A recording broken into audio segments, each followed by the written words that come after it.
Welcome to Luca and Miguel. Enjoy the video. In this video, I will explain how to make form at home. Creating a custom form for your projects can be incredibly rewarding and opens up many creative possibilities.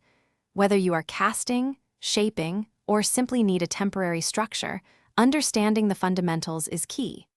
We will cover selecting the right materials, preparing your workspace, and assembling your form with precision. Let's dive into the simple steps to get you started on your next DIY adventure. To begin, you will need a few basic items readily available around your house or at a craft store. Cardboard or foam board are excellent choices for creating the structure, offering both rigidity and ease of cutting.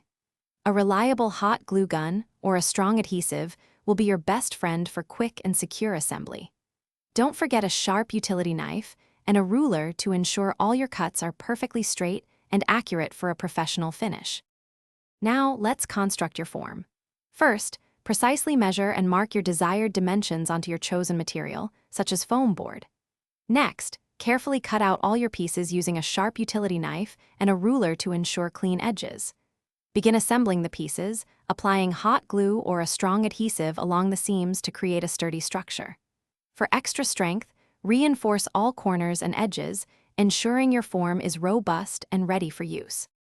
To achieve the best results, always ensure your adhesive is fully dry before using your form. For projects involving casting, applying a release agent, such as petroleum jelly, will make demolding much easier. Don't be afraid to experiment with various materials. For instance, silicone can create flexible, reusable molds.